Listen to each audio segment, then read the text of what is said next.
नमस्कार, आपल्या सर्वांचं स्वागत आहे आजच्या या नवीन आणि अत्यंत उपयुक्त व्हिडिओमध्ये। स्वयंपाकघरात काम करणं हा तसा दररोजचाच एक मोठा विषय।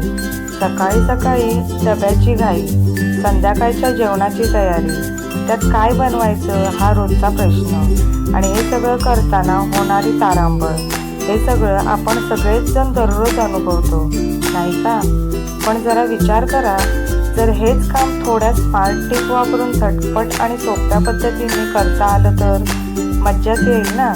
म्हणूनच आजच्या व्हिडिओमध्ये आपण पाहणार आहोत अशा काही भन्नाट सोप्या आणि रोजच्या वापरातील किचन टिप्स, ज्या तुमचा अर्धा वेळ वाचवतील आणि तुमच्या जेवणाची चव दुप्पट करतील। त्यामुळे व्हिडिओ अजिबात स्किप करू नका, शेवटपर्यंत नक्की पहा। चला तर मग सुरुवात करूया आपल्या पहिल्या काही सुपर टिप्स पासून, ज्या थेट आपल्या रोजच्या भाजी आणि मसाल्यांशी जोडलेल्या आहेत। टिप नंबर 1, हिरव्या मिरच्या जास्त दिवस टिकवण्यासाठी। आपण बाजारातून हिरव्या मिरच्या आणतो आणि 2-3 दिवसातच त्या लाल किंवा कुजायला लागतात। यावर सोपा उपाय म्हणजे मिरच्या आणल्याबरोबर त्यांचे देठ म्हणजेच काड्या काढून टाका आणि एका हवाबंद डब्यात खाली कागद किंवा टिश्यू पेपर ठेवून त्यात या मिरच्या ठेवा। डबा झाकून फ्रीजमध्ये ठेवा। मिरच्या महिनाभर अगदी कडक आणि ताज्या राहतील।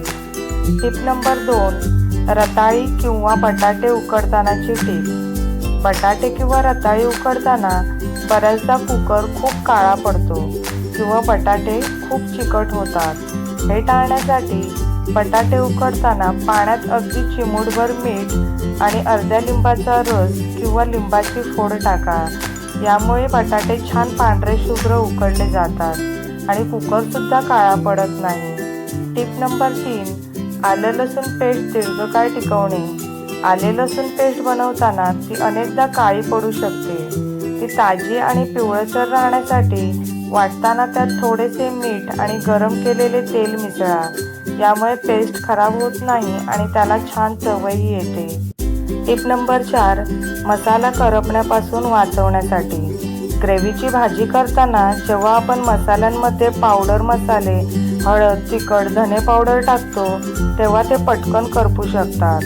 हे टाळण्यासाठी पावडर मसाले डायरेक्ट तेलात न टाकता थोडेसे पाणी किंवा दही घालून त्याची पेस्ट बनवा आणि मग तेलात सोडा। मसाले कधीच करपणार नाहीत आणि भाजीलाही तरीच उत्तम येईल। आता पाहूया अशा काही टिप्स ज्या तुमच्या कामाचा वेग वाढवतील आणि तुमचा मौल्यवान वेळ वाचवतील। टिप नंबर 5, कांदा पटकन कसा परतावा। सकाळी डब्याची घाई गडबड असताना कांदा परतायला खूप वेळ लागतो। कांदा पटकन लाल व्हावा म्हणून तो परतायला ठेवतानाच त्यात अगदी चिमूटभर साखर टाका। यामुळे साखरेमुळे कांद्यातील कॅरमलायझेशन मिळत आणि कांदा अगदी 2 मिनिटातच सोनेरी रंगावर परतला जातो। टिप नंबर 6, पांढरे मऊ आणि जाळीदार चपाती म्हणजेच फुलके बनवण्यासाठी। कणिक मळताना जर त्यात पाणी घालण्याऐवजी थोडेसे दूध आणि 1 चमचा साजूक तूप घातले तर पोळ्या अत्यंत मऊ आणि लुसलुशीत होतात। तसंच पीठ मळल्यानंतर ते 15 मिनिटे ओल्या कापडामध्ये झाकून ठेवा, जेणेकरून पोळ्या फुगतात आणि कडक होत नाही। टिप नंबर 7, रस्सा भाजी घट्ट करण्यासाठी। भाजीची रस्सा पातळ झाला असेल किंवा त्याला हवा तसा दाटसरपणा आला नसेल तर त्यात थोडे शेंगदाण्याचे कूट, डाळव पावडर किंवा भाजलेल्या खोबऱ्याचे वाटण घालण्याऐवजी 2 चमचे तांदळाचे पीठ किंवा बेसन पाण्यात कालवून ओता। भाजी लगेच घट्ट होईल आणि चवही सुधारेल। टिप नंबर 8, शिळा भात पुन्हा ताजा कसा करावा। कालचा भात उरला असेल आणि तो गरम करायचा असेल तर थेट कढईत किंवा मायक्रोवेव्हमध्ये ठेवण्याऐवजी एका भांड्यात पाणी उकळायला ठेवा। त्यावर भाताचं भांडं ठेवा। डबल बॉयलर पद्धत। भात अगदी वाफेवर गरम होईल आणि जसा मगाशीच बनवायला तसाच मोकळा भात मऊ राहील।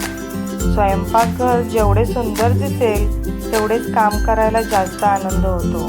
आता पाहूया किचन स्वच्छ ठेवण्यासाठी आणि जिन्नस साठवण्याच्या काही सोप्या ट्रिक्स। टिप नंबर 9, डाळींना किडे किंवा भुंगे लागण्यापासून वाचवणे। तूर डाळ, मूग डाळ किंवा चवळी यामध्ये पावसाळ्यात किंवा दमट वातावरणात लवकर आळ्या किंवा किडे होतात. हे टाळण्यासाठी डाळींच्या डब्यात कडुलिंबाची काही सुकलेली पाने किंवा 2-3 अख्खी सुकलेली लाल मिरची ठेवा.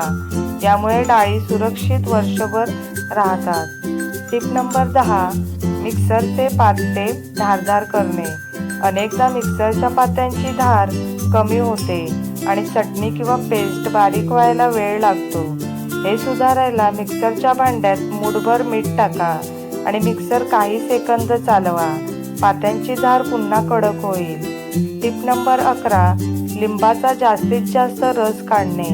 लिंबू पिळण्यापासून ते साधारण 10 मिनिटे कोमट पाण्यात भिजवून ठेवा किंवा हलक्या हाताने टेबलावर थोडे घासून घ्या. त्यानंतर त्याचे 2 तुकडे करा. लिंबातून नेहमीपेक्षा दुप्पट रस निघेल. फ्रीजमधील दुर्गंधी दूर करण्यासाठी फ्रीजमध्ये विविध पदार्थांचा वास एकत्र होऊन एक प्रकारचा विचित्र दर्प सुटतो. हा दुर्गंध रहित करण्यासाठी एका वाटीत थोडे बेकिंग सोडा किंवा चहाची वापरलेली सुकलेली पत्ती एका उघड्या वाटीत फ्रीजमध्ये कोपऱ्यात ठेवा. सर्व दुर्गंधी नाहीशी होईल. आता वळूया आपल्या शेवटच्या पण अत्यंत महत्त्वाच्या अशा काही टिप्सकडे, ज्या आपल्या आरोग्याची आणि जेवणाच्या चवीची काळजी घेतात. पुरी किंवा भजी तेलकट होऊ नये म्हणून पुरी किंवा भजी तळताना जर कढईतील तेल खूप जास्त कडक तापलेलं असेल तर पदार्थ पटकन जळतात आणि जास्त तेल शोषून घेतात. तसंच पुरीच्या पिठात थोडेसे गरम केलेले तेल किंवा रवा घातल्यास पुऱ्या छान कुरकुरीत होतात आणि तेलकट होत नाही. मेथीची भाजी कडू न लागण्यासाठी. मेथीची भाजी अनेकदा मुलांच्या आवडीची नसते कारण ती कडू लागते. भाजी चिरण्यापूर्वी ती काही वेळ मिठाच्या पाण्यात धुवून घ्या आणि शिजवताना त्यात किंचितसा गूळ किंवा चिंचेचा कोळ टाका. भाजीचा कडवटपणा पूर्णपणे निघून जाईल आणि चवसुद्धा छान येईल. पनीर मऊ कसे ठेवावे. बाजारातून आणलेलं पनीर अनेकदा रबरासारखे कडक होते. भाजीमध्ये घालण्यापूर्वी पनीरचे तुकडे हलक्या कोमट पाण्यात 5 मिनिटे भिजवून ठेवा. पनीर अतिशय मऊ आणि रसरशीत राहील. तर मित्रांनो, कशा वाटल्या तुम्हाला या आपल्या आजच्या सुपर किचन टिप्स? यातील कोणती टिप तुम्हाला सर्वात जास्त आवडली आणि तुम्ही तुमच्या स्वयंपाकघरात आजच ट्राय करणार आहात हे मला खाली कमेंट करून नक्की सांगा.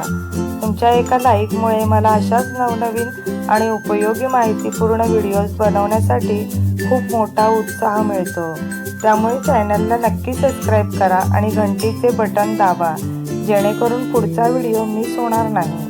भेटूया पुढच्या व्हिडिओमध्ये अशाच एका भन्नाट विषयासोबत. तोपर्यंत स्वतःची काळजी घ्या, मस्त खा आणि आनंदी राहा. धन्यवाद.